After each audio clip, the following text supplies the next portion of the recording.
Ahead of the 2022 NFL season, what are the biggest strengths and weaknesses of this Denver Broncos football team? As they prepare for training camp at the end of July, there are a lot of storylines that we'll be following and monitoring all throughout the NFL regular season. You get that and much more on today's brand new episode, Locked On Broncos. You are Locked On Broncos, your daily Denver Broncos podcast. Part of the Locked On Podcast Network. Your team every day. What's up, Broncos country? Happy Thursday. Welcome back into a brand new episode of Locked On Broncos, your daily Denver Broncos podcast here on the Locked On Podcast Network, your team every day from the South Stands to the end zone. I'm your host, as always, Cody Roark, senior Broncos analyst at Mile High Sports, joined alongside by my co-host, Sayre Bedinger. He's the site expert, predominantlyorange.com. Broncos country, thank you so much for once again making Locked On Broncos your first listen of the day, every single day, free and available everywhere you get your podcasts in audio format. And if you watch us on YouTube, we appreciate you so much. Do us a favor, hit that like or that subscribe button so you never miss out on a day's worth of Denver Broncos news, content, and coverage, because for the true fan, there is never an offseason. We have you covered. And on today's episode of the show, we are diving into the biggest strengths and biggest weaknesses of this Broncos football team. Sayre, we kind of stuck to 6 total topics altogether here, 3 strengths, 3 weaknesses. And I think all of them are very valid. I think so too, and the great news is for anybody that's listening to this, just know it was a little bit difficult to come up with weaknesses. Just in general, you look at this roster, you look at the team overall, like we talked about all offseason, the vibes in Broncos country right now are very, very good. And for a lot of good reasons, right? It's not just, hey, we're looking at everything with orange glasses or whatever people like to say. We're not drinking the orange Kool-Aid. Things are really genuinely, they've taken a turn for the better in the Mile High City for this football team. And I think definitely the excitement is ramping up, justifiably so. And this team definitely has plenty of strengths that we could unpack, and thankfully very few weaknesses that we need to kind of stretch thin.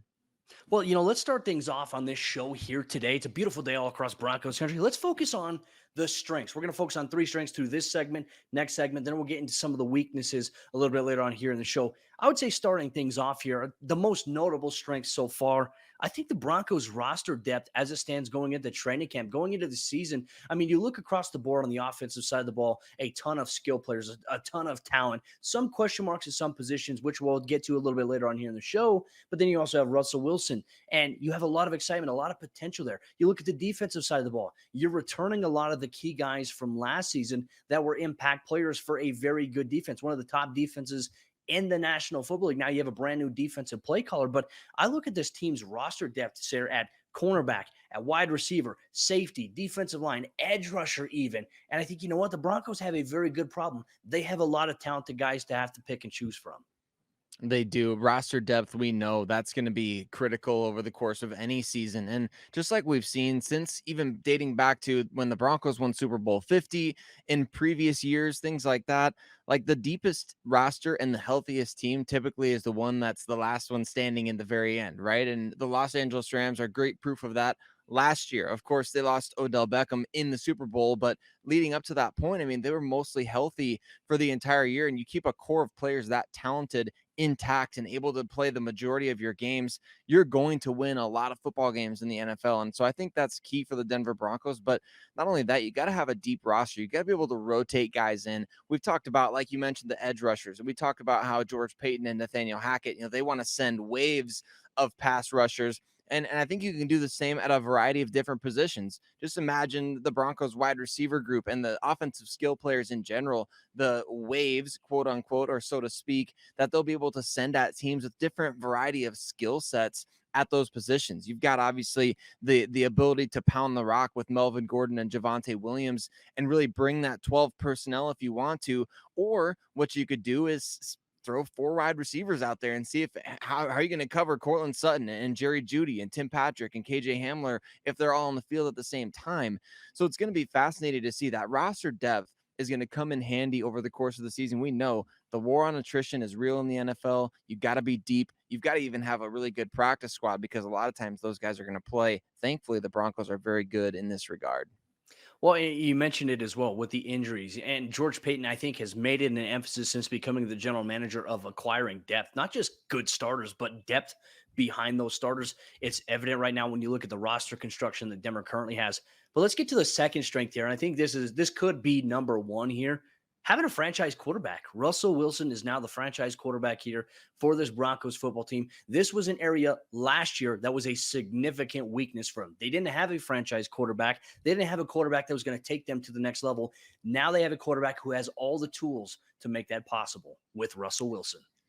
Yeah, and last year at this time, like, we didn't even know who that quarterback was going to be, right? It's kind of crazy to look back and think how much things have changed over the last 2 years. But man, for the Denver Broncos to finally have a franchise quarterback in place, this is the number one reason why everybody in Broncos country should be excited. You finally got a guy that not only has been an MVP candidate, not only has been All Pro, Pro Bowl, all these other accolades that Russell Wilson has racked up throughout the course of his career, Walter Payton Man of the Year type guy.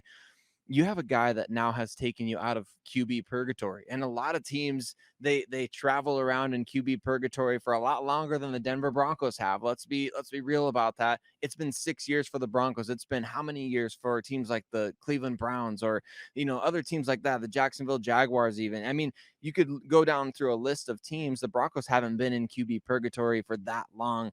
And it's finally time. It feels like it's been 60 years, not just 6 years.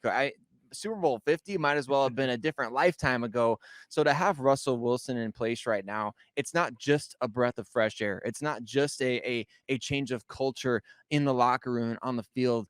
It's a complete reset and resurrection of expectations in the Mile High City. Now we're no longer arguing over, well, could Teddy Bridgewater potentially play the best he's ever played and lead the Broncos just to the playoffs? The conversation has shifted to now you are a legitimate Super Bowl contender. How are you going to get through the gauntlet of the AFC West? You've got a guy that can now be the tide that raises all boats. I'm going to continue to say that. That's who Russell Wilson is.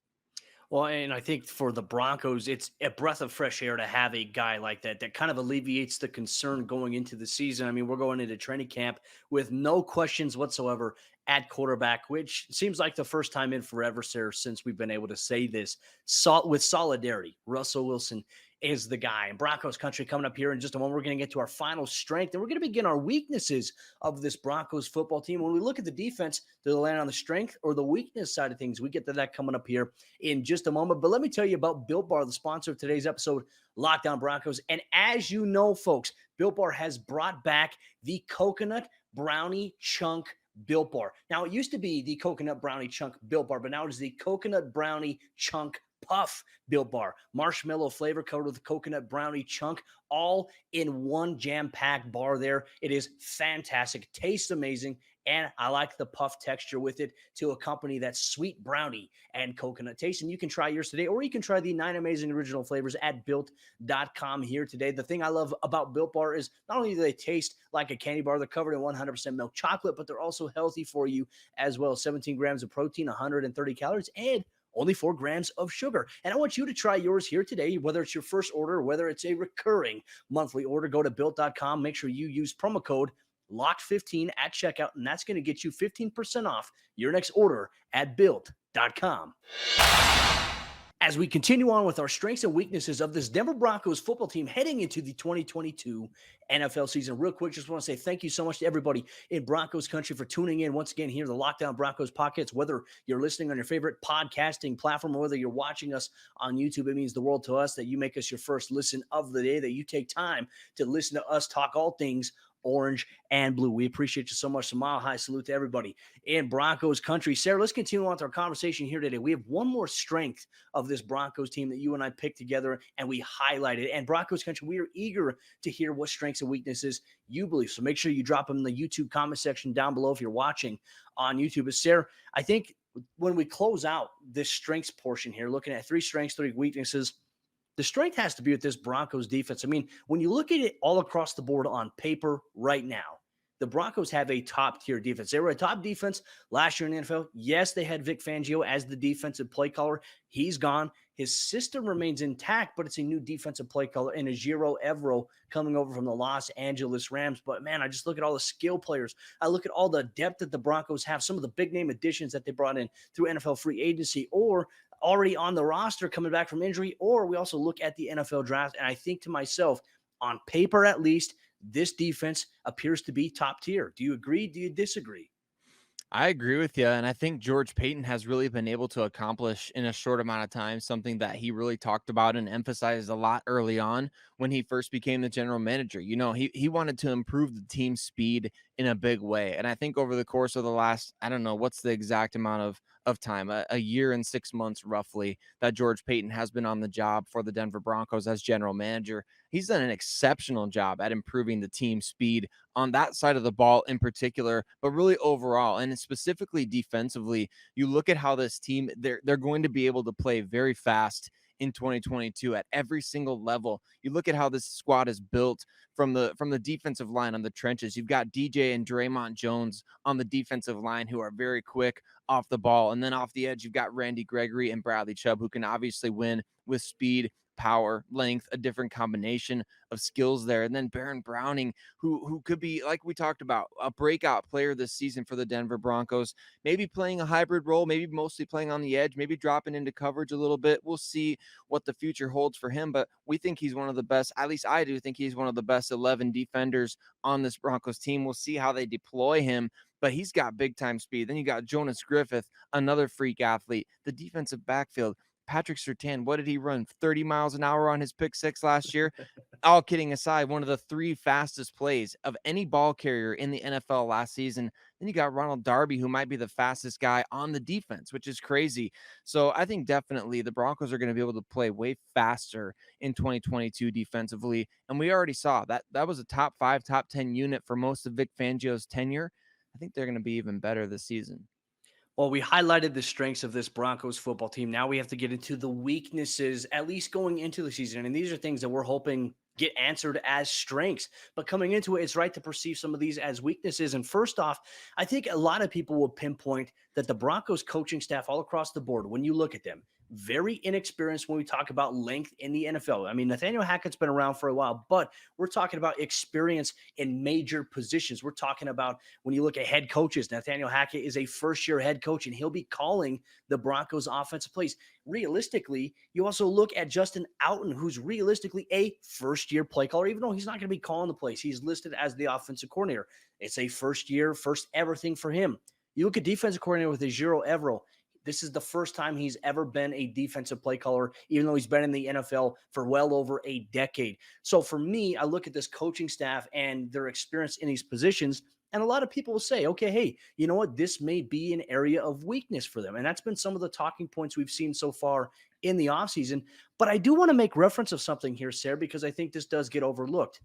As the NFL transitions, I mean, with the whole Sean McVays, the younger head coaches, the play callers, things like that, everyone wants to go with that. The Broncos last season, for the last 2 years, actually, with Vic Fangio and his staff, they had the most overall experience amongst coaches across the entire NFL on one staff. And look how that turned out for the Broncos. It didn't lead to success. I mean, sure, the Broncos defense, they're the number 1 scoring defense in the NFL. You love that. But collectively, with the talent that they had, with the experience that they had at the coaching positions, they simply couldn't get it done. So maybe this weakness could actually become a strength at some point. I think it could. And I think what's really interesting about it is you look at what this coaching staff did, the half of them on offense that was in Green Bay over the last handful of years, and the other half kind of in Los Angeles with the Rams. What they were doing is they were working with a lot of Super Bowl caliber and MVP caliber players on both sides of the ball, which is really fascinating to me because their head coaches, Sean McVay and Matt LaFleur, that was they stepped into really odd situations, didn't they? They stepped into situations where there was maybe not a ton of pressure for a first-time head coach, but a lot of pressure in the fact that you're coaching guys like Aaron Donald and Aaron Rodgers and Jalen Ramsey, and all of a sudden the expectations change dramatically. You're a young first-time head coach coaching the MVP of the NFL. You're a young head coach coaching arguably the best defensive player we'll see over the course of the last 15, 20 years. I think it's really fascinating to see now what Nathaniel Hackett and Ejiro Evero and this new staff are going to be able to do coming into Denver Obviously, you got Russell Wilson on one side of the ball, and you've got now, and maybe not anybody as big as Aaron Donald defensively, but certainly some stars on that side of the ball with Pat Surtain, Justin Simmons, potentially Bradley Chubb, Randy Gregory off the edge, Draymond Jones. I think there's definitely some parallels to be drawn there. Yes, is it a weakness from perception wise, looking from the outside looking in? Of course, you got a first time staff. That's basically the polar opposite of what we had before. But I do think there's some benefits of that as well, because we've seen how well these coaches can collaborate with big personalities on the roster, big time superstar caliber players. Aaron Rodgers loves Nathaniel Hackett. You know, I would guess that Aaron Donald loves Ejiro Evero, and they've worked well together in the past, even though Evero wasn't his position coach. My guess is, Cody, that these coaches know how to work with players better than the previous staff because of what you just mentioned. A lot of that experience that they brought to the table led to some rifts between the coaches and the players when it came to collaboration. Well, that's going to be a big difference to kind of follow this upcoming season, especially with the dynamic. And as we've heard from players this offseason, just it's a different energy with this coaching staff, which is a great thing. They say the coaches are more hands-on. They're more welcoming in a sense to when players walk in the building. It's not about just ball. It's about, hey, how's the wife? How's the kids? What did you do this weekend? Things like that. Like that stuff right there is important because Sayre, I mean, and just in general human interaction, it's nice to be able to have people that actually care about what's going on in your life outside of just work. I think it's an important thing. It's camaraderie. That's why you and I are such good friends, brother. That's why I appreciate you. But yeah, I think it's an important thing that we're going to continue to follow here. But coming up here in just a moment, Broncos country, we're going to get to two other weaknesses that have to do with certain positions on the offensive and defensive sides of the ball. You get to that coming up here in just a moment. But before we do that, let me tell you about the Locked On NFL podcast. Make sure you check it out free and available everywhere you get your podcast or on YouTube as they analyze the big trade from yesterday. Yes, Baker Mayfield is now going to Carolina. He is a Panther after the Browns traded him yesterday. What type of impact does this have on the Browns, on the Panthers, and it sets the table for their week 1 regular season matchup. Plus, check out Julian Council on the Locked On Panthers podcast and Jeff Lloyd on the Locked On Browns podcast for the local experts' angle on the biggest story of the day, the Locked On Podcast Network. Jumping into the fourth quarter action on today's episode, Locked On Broncos. Once again, thank you so much, Broncos country, for making Locked On Broncos your first listen of the day every single day. Continuing on here with our strengths and weaknesses of this Broncos team heading into the 2022 NFL season. We just talked about the inexperience of the coaching staff being as a perceived weakness for this team coming into the season. But now we're going to get into a little bit of some more positional dynamics here as we close out today's episode of Locked On Broncos. And Sayre, let's start things off with the linebacker position. Just some question marks. Not necessarily that this is the weakness heading into the season, but this is one of those positions that has a lot of questions because really outside of Josie Jewell, we have an idea who we think will start, but we have no idea who will be the real legitimate starter next to him. And then outside of that, you have a lot of question marks with depth with Alex Singleton, Justin Sternad, Barrington Wade, and some other guys, even some undrafted rookie free agents like Kadofi Wright and Kanai Maga, who are going to be set in the mix to compete for a roster spot as well. So is the linebacker position right now for this Broncos team, as we mentioned, it was hard to really find a lot of weaknesses, but is this one of them? Well, I think it's got to be up there on the, on the list of considerations for sure. I mean, Josie Jewell, we love the outlaw. I mean, Josie Jewell, he was a Absolutely. Hawkeye. He's great in my mind, but he's coming off a pectoral injury that ended his 2021 season after just over a game. So definitely a question mark there. I mean, we of course believe he's back fully healthy, ready to go, like he says he is. So there's no reason to think that there's going to be ill effects, but he is coming off of injury, which does raise a little bit of a question mark at the very least. And then Jonas Griffith, I mean, he was outstanding over the last 4 games of last season, but is that going to carry over to this season? We hope it does. We believe the coaching staff when they say they think it will or potentially could. So I think that's the thing. And then, like you mentioned, Alex Singleton, I go back to money talks and a lot of these different situations with players on the roster. Money speaks very, very loudly, and the Broncos gave him less guaranteed money than they gave undrafted rookie Christopher Allen, who's coming in from Alabama. So ultimately, that could mean absolutely nothing, and maybe they really like Singleton, and they just felt like, hey, we could get a guy at a discounted rate. But then I come up with this question again: why did the Eagles not re-sign him for that amount if they needed a starter at that position, which they did? So to me, it's just a position. And Justin Sternad, obviously last year, kind of effectively got benched, right, for guys that were on the practice squad. So it was just a tough scene last year. And I don't know what Barrington Wade's going to bring to the table. We don't know if any of these undrafted guys can come through. To me, I look at this position group as you're one injury away from being in almost disaster crisis mode, because last season it was one trade after another. Who was the guy that they were? Oh, Avery Williamson, signing him to the practice squad, and then Yeah. him getting poached away, and then bringing him back, and then letting him go again. It was a disaster. Multiple trades, poaching Micah Kaiser off the Rams practice squad. Like, I would much rather see that situation get worked out in the preseason or training camp than have to deal with it during the season. I think that's a very good point that you make. You don't want to enter 2022 with questions at one of the more important positions in football, and that is the inside backer position and the depth that is there, because we don't want to have another instance of that Cleveland Browns Thursday night game where the Broncos were giving up like 16 yards per rushing attempt to Dearness Johnson, of all people. That was his breakout game. It came against the Broncos, unfortunately. That was a game the Broncos should have won, but, I digress. Let's get to our final weakness on today's episode of the show. And I think a lot of it perception wise here, once again, solidarity on the offensive line. Like, we don't know really truly what the Broncos starting offensive line will look like. Maybe minus one or two, maybe three positions here, but ideally Garrett Bowles locked in. We believe Quinn Miners locked in at right guard. And you can make the argument Lloyd Cushenberry, even though there's going to be some competition, probably the odds on favor right now to be the starting center for the Broncos. Outside of that, left guard is wide open. Right tackle is absolutely wide open right now between three veteran players. In your opinion, is this an area of weakness for this Broncos team right now? Well, I think it's certainly something that you don't want to be an issue, right? Because that was the one thing I think a lot of fans in Seattle complained about during Russell Wilson's time there was they needed an offensive line that can actually protect this guy, that can actually keep him upright, that can actually be, consistent. And I think the Denver Broncos, they've struggled to find consistency, at least in the starting lineup. Like, the offensive line, for better or worse, they've actually gotten pretty good over the last couple of years with Mike Munchak calling the shots. Now you got Butch Berry as the offensive line coach. You're changing scheme, which we think will be favorable to the players. But as the Broncos have slowly gotten better on the offensive line, the parts just keep on changing, don't they? I mean, it's now a question mark whether Dalton Reisner will be the starting left guard and who's going to start at right tackle. I think the sooner you can get that starting lineup solidified, the better. Not just because, okay, we have a starting five. That makes it automatically good. That's not what we're saying. What we're saying is you want to get that offensive line as much time as possible to gel together as one unit. That's so important. And you hear guys talk about that all the time. And yes, you can rotate guys in and out. You can have competitions. May the best five men win.